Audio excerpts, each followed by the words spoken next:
From the Times and the Sunday Times, this is The Story. I'm Manveen Rana. It began with a message on social media. The President of the United States of America was throwing down the gauntlet. Donald Trump lost 2 debates to me in 2020. Since then, he hadn't shown up for debate. Now he's acting like he wants to debate me again. Well, make my day, pal. Donald Trump leapt at the chance, replying on social media with the words, "Let's get ready to rumble." And both sides seem to have been preparing ever since.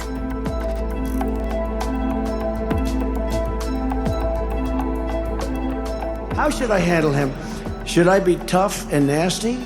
Or should I be, she say no, should I be tough and nasty and just say you're the worst president in history? Or should I be nice and calm and let him speak? Tonight, it's the showdown.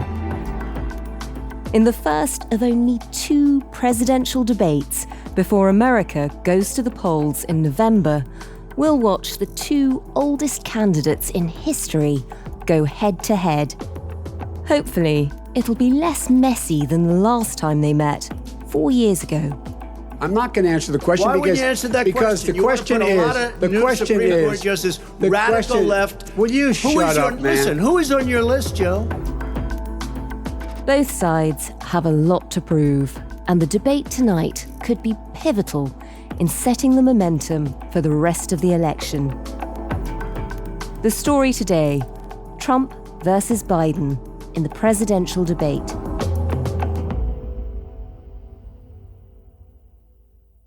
So Ben, would you mind just introducing yourself to our listeners?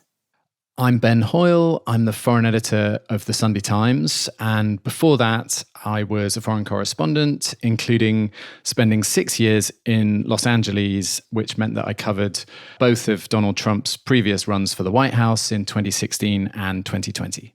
So this is all very familiar territory to you. You've been there before. You've also covered presidential debates with Donald Trump before. What's that like?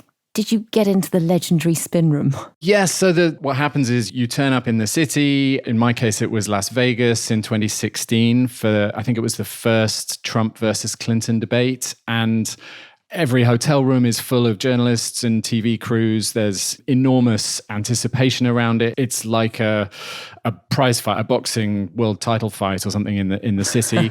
And you turn up at the venue and there's these huge kind of hangar-like buildings with loads of desks and journalists sitting with laptops and big screens.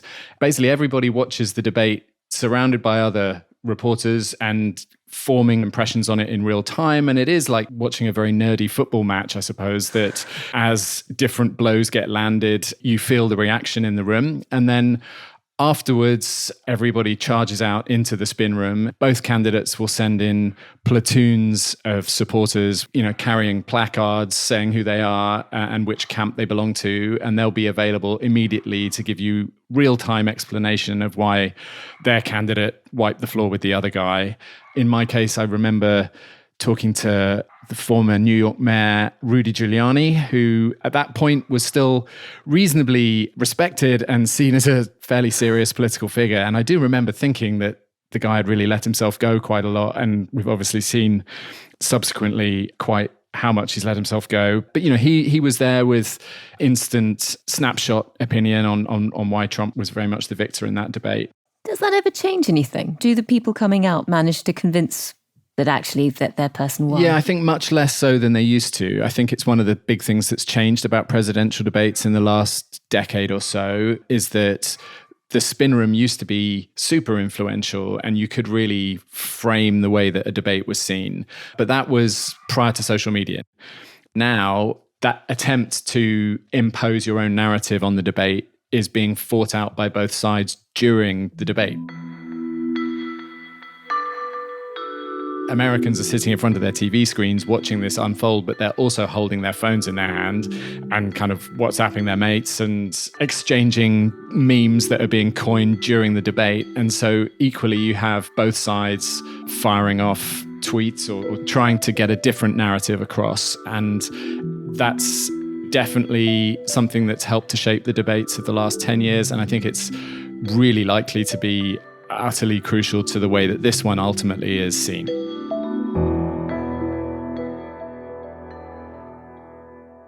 And this is a very unusual presidential debate, partly because it's come so early. Just tell us about that. Why is it being held so far in advance of the actual election? It wasn't clear that we were going to have any debates, but Donald Trump's camp had persistently called out the president on this and said that Biden was running scared and that they were prepared to debate him anytime, any place.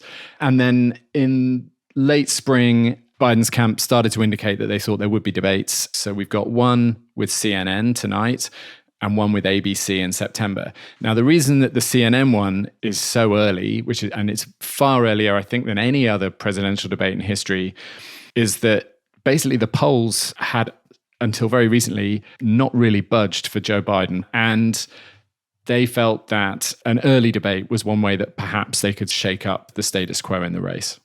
That's interesting. So for them, there's a lot riding on this. This is their moment to try and change the momentum.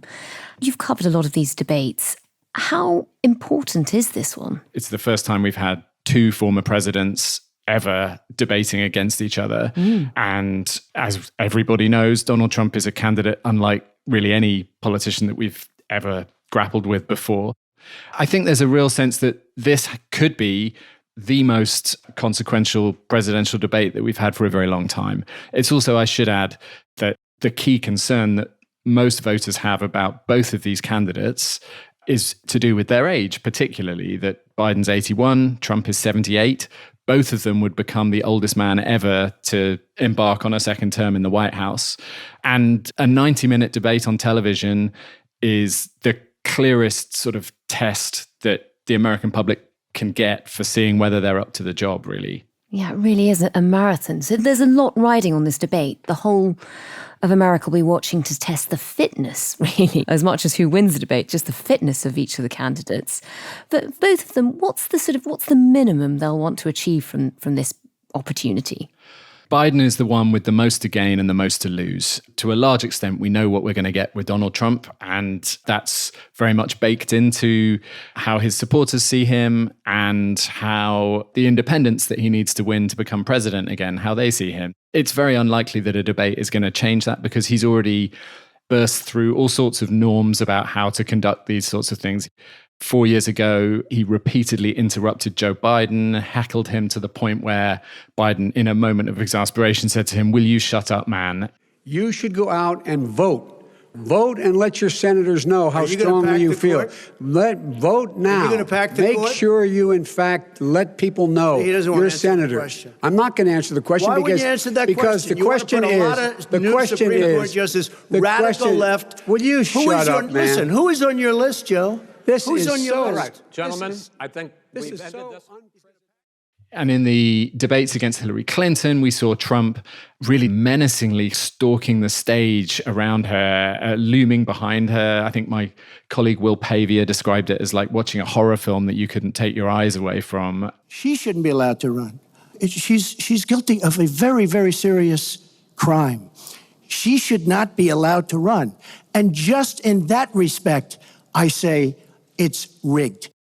So Trump has been incredibly effective at getting under the skin of his opponents, and it just depends whether you like his personal style or not, how you feel about the way that he debates. I suppose that means the bare minimum for Trump might be to reassure wavering American voters that despite the events of January the 6th in 2021, and despite his criminal conviction earlier this year and his manifold other legal problems, that he's a safe pair of hands who is not the monster that he's portrayed as by his opponents. Whereas I think for Biden, there's a huge goal here that he has to find a way of pushing back against the relentless narrative that comes from his opponents, that he is in steep mental decline, where age has really got in the way of him being able to do the job at all. he's got to find a way to show that he's got the energy not just to do the job now, but to do the job for the rest of the next 4 years. He's got to show that he doesn't get rattled. He's got to make sure he doesn't come across like a sort of irritable grandfather if Trump tries to get under his skin. You graduated either the lowest or almost the lowest in your class. Don't ever use the word smart with me. Don't ever use that word. Oh, give me a break. Because you know what? There's nothing smart about you, Joe. 47 years, you've done nothing. Let's have this debate. And if you would have had, let me just tell you something. He's also got to find a way to avoid, as much as he can, the kind of clippable viral moments that can then be used against him, that can perhaps maybe even misrepresent slightly what was going on in the course of the debate overall, but that could, in isolation, be the things that people remember about the debate. Just give us a few examples of this, because if you were in the Biden or the Trump camp, what are the sort of pitfalls that both sides will be worrying about? I think that the key pitfall for Trump's people will be avoiding getting as overheated as he got in the first debate with Joe Biden 4 years ago. So in that first debate, Trump was bad-tempered and he was intensely personal in his attacks on Biden, to the point of saying that Biden had made up his university degree. He was constantly interrupting him, and he just came across as, even I think to lots of wavering Republicans, he came across as really unstatesmanlike. In terms of the debate preparation that he's been doing, what we're hearing is that he's refused to do any kind of formal debate preparation. He'd rather just kind of shooting the breeze with as wide a circle of different politicians on the right as he wants to sit down with, different policy experts, some of his vice presidential contenders, and just chewing the fat over different policy areas and working out what he might say or might not say, but he's not actually done any kind of formal debate preparation. I think for Joe Biden, they'll be desperately concerned to make sure that Biden comes across as presidential, energetic, really sharp and informed. They'll want to make particularly sure that he doesn't get rattled. And I think one of the key things that they'll be working through in the debate preparation, which they did 4 years ago as well, is the possibility that Donald Trump might attack Biden's family. Biden's famously incredibly ferociously loyal to the other Bidens, and notably his son Hunter has recently been convicted on gun charges and is a frequent target of Donald Trump's attacks anyway. So I think they'll be working painstakingly through all the different scenarios to try and get the president used to the possibility of being attacked by Donald Trump on a broad variety of different areas. I think if I was working for Joe Biden, I'd also be terrified of one of those slightly senior moments when he seems to have slightly forgotten what he's saying or just looks a little bit lost. Yeah, and we've had a few moments recently where he's appeared to freeze. In a particularly notorious case recently, when he was at the G7, that turned out to be really selective editing, that he looked like he was standing with a group of other world leaders and it looked like he just wandered off, and he had to then be retrieved by Giorgia Meloni, the Italian prime minister. But actually the broader picture showed that he'd gone to talk to a parachutist who was just out of the frame, and it was edited to make him look doddery and senile, and then obviously disseminated through all the sort of pro-Trump channels. He has to find a way to avoid anything like that could be cut and presented as Joe Biden not fit for office. But I think it could just be a really unedifying spectacle to very elderly men who are both undeniably past their sort of physical prime, who really despise each other and don't respect each other, don't respect each other's legacies. It could be like watching Rocky 10 or something like that, just long after they should have been put out to pasture.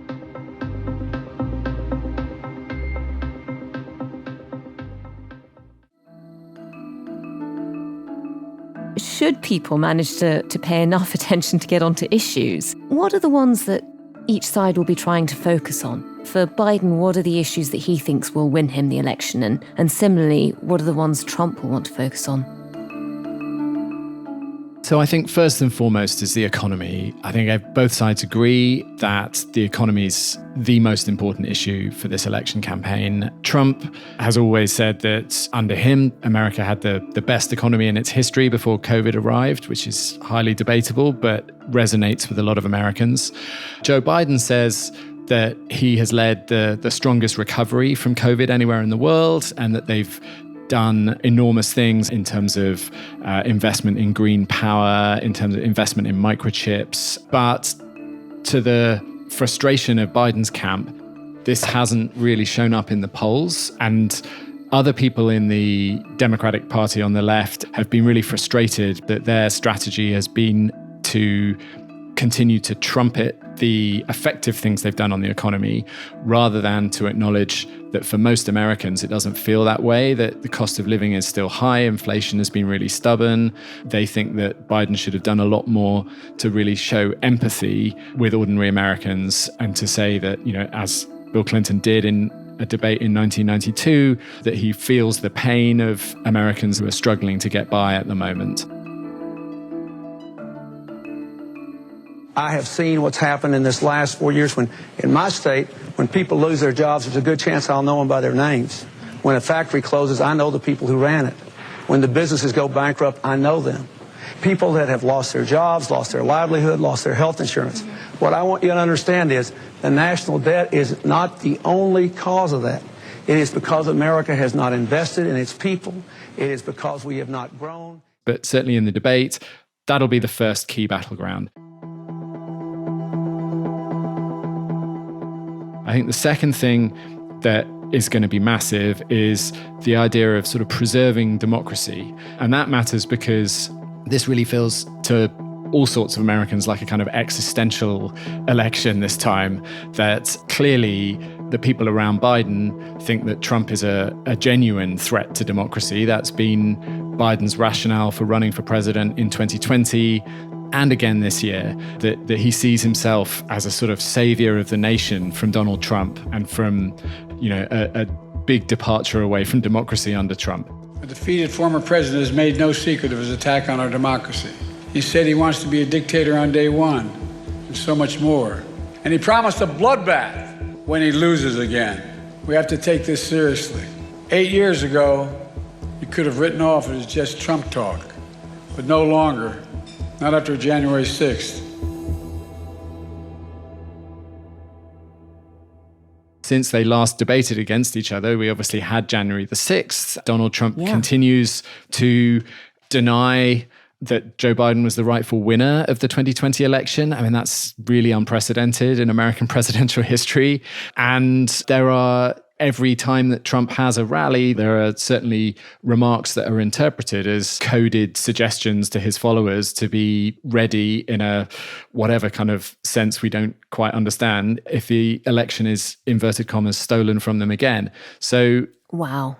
On the Biden side, and that's also, in addition to that, we have all of Trump's legal troubles, which the Biden side reads as evidence that this man is in no way fit for the presidency. But at the same time, on Trump's camp, and many people on the right in America, they really see the legal problems that Trump has had through the lens of sort of persecution. And Trump is forever railing against the idea that it's a sort of banana republic where the Attorney General, Merrick Garland, and the White House are trying to use the courts to keep him out of the race, to keep him out of contention, to stop him becoming president again.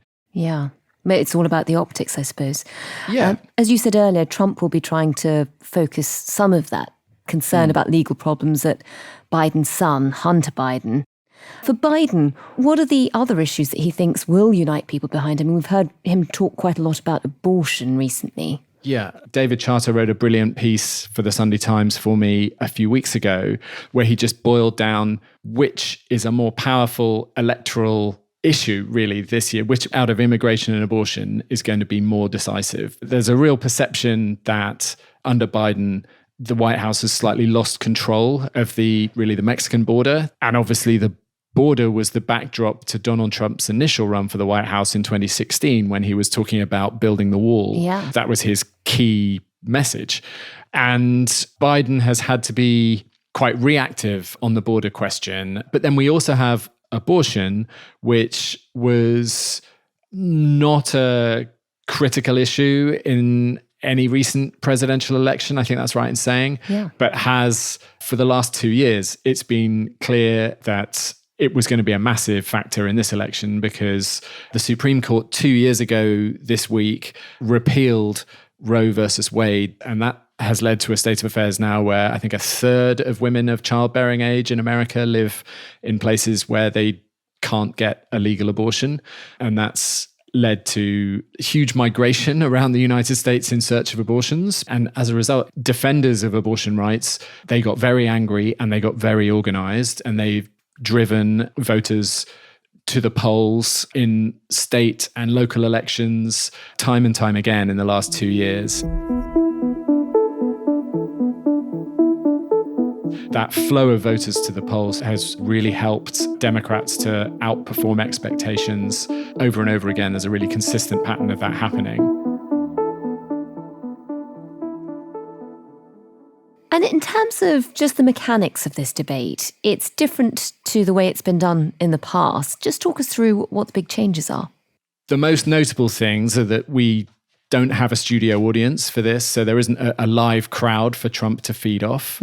Each candidate's microphones will be turned off, except for when they're answering a question. So if one candidate tries to interrupt or heckle the other one, that won't be picked up. That's a big change because they did talk over each other the first time they debated. They did, absolutely. I think they muted the microphones for the opening statements. This time, there's no opening statements at all. I mean, it might, in a way, help them that the mics are turned off. Wasn't it Al Gore who famously, the mic just caught him sighing a lot during his opponent's answers, and that helped to lose him the election? Governor, 1 minute. Man's practicing fuzzy math again. There's differences. Under Vice President Gore's plan, he's going to grow the federal government. I've had a record of appointing judges in the state of Texas. That's what a governor gets to do. A governor gets to name Supreme Court judges. We were talking earlier about the spin room, and that was an example where I think a lot of the journalists who were watching that debate in 2000 in the spin room thought that Gore had done pretty well because they got a different feed which didn't have the sound of the sighing in. And it was only once they got outside, once they finished reporting on the debate, that they learned that Americans watching on television had heard this kind of oppressive sighing all the way through, which made Gore sound terrible.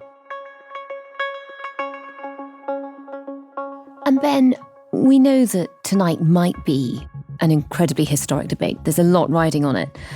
We also know that debates in the past have had the ability occasionally to change the course of an election. Just remind us of some of the ones that have really made a difference. I mean, take us back to the very first televised presidential debate. That's the classic example, the 1960 debate between the young Massachusetts Senator John F. Kennedy and the Vice President Richard Nixon. The Vice President and I came to the Congress together, 1946. We both served in the Labor Committee, so that our experience in government is comparable. Secondly, I think the question is, what are the programs that we advocate? What is the party record that we lead? I come out of the Democratic Party, which in this century has produced Woodrow Wilson and Franklin Roosevelt and Harry Truman. Mr. Nixon comes out of the Republican Party. He was nominated by it. The question before us is, which point of view and which party do we want to lead the United States? Mr. Nixon, would you like to comment on that statement? I have no comment. Famously, the people that listened to it on the radio thought that Nixon had won, but people that watched on television, they saw a young, tanned, very fluent, composed candidate in JFK. And the contrast with Nixon, who'd just come out of hospital, looked sort of sweaty and unshaven, that really set in stone this kind of contrast between the two men in what turned out to be an incredibly tightly contested election. And then the next two presidential debates were also really critical. So 1976 and 1980. So there was a big gap without head-to-head presidential debates. And then in 76, you had the challenger, Jimmy Carter, the Democrat from Georgia, up against President Ford, who'd taken over from Nixon after Watergate, who's a very long-serving political figure, seen as a sort of safe pair of hands. But Carter sort of trapped Ford in terms of foreign policy. Ford ended up contorting himself into a position where he said that there was no Soviet domination of Eastern Europe, and there never will be under a Ford administration. There is no Soviet domination of Eastern Europe, and there never will be under a Ford administration. I'm sorry, could I just follow? Did I understand you to say, sir, that the Russians are not using Eastern Europe as their own sphere of influence and occupying most of the countries there and making sure with their troops that it's a communist zone, whereas on our side of the line, the Italians and the French are still flirting with I don't believe, Mr. Frankel, that the Yugoslavians consider themselves dominated by the Soviet Union. I don't believe that the Romanians consider themselves dominated by the Soviet Union. Each of those countries is independent, autonomous. It has its own territorial integrity. And the United States does not concede that those countries are under the domination of the Soviet Union. He didn't recognize the Iron Curtain. Exactly. He didn't recognize the Iron Curtain. And all viewers watching that just knew that that was far-fetched and ridiculous. And I think the lesson that presidential candidates and presidents have taken from that is that there is a time and a place for humility in these debates. You know, fine to defend your record, but don't defend it to the point where it contradicts what viewers know to be true. And then in 1980, the key thing that Reagan managed to get across in that debate in 1980 was he looked at the camera and he said, ask yourself, are you better off than you were 4 years ago? Next Tuesday, all of you will go to the polls. Will stand there in the polling place and make a decision. I think when you make that decision, it might be well if you would ask yourself, are you better off than you were 4 years ago? Is it easier for you to go and buy things in the stores than it was 4 years ago? Is there more or less unemployment in the country than there was 4 years ago? And if you answer all of those questions, yes, why then I think your choice is very obvious as to who you'll vote for. Which is, as we've said with the economy, it's still a message that's going to be crucial in this debate. Reagan was very good at these presidential debates, though, because when the next one came along, again, he had a real zinger. He did. This is maybe the most famous line in the history of presidential debates, that going into the 1984 election, bidding for a second term, Reagan, at the time he was 73, substantially younger than these two are, but that was seen as very old for a presidential candidate. And his opponent was the Democrat Walter Mondale, who was 17 years younger than Reagan. And all the talk going into this debate had been about whether Reagan still had it. Was he really too old to be president? So very, very familiar to us now. And Reagan, who was a consummate television communicator, said, I will.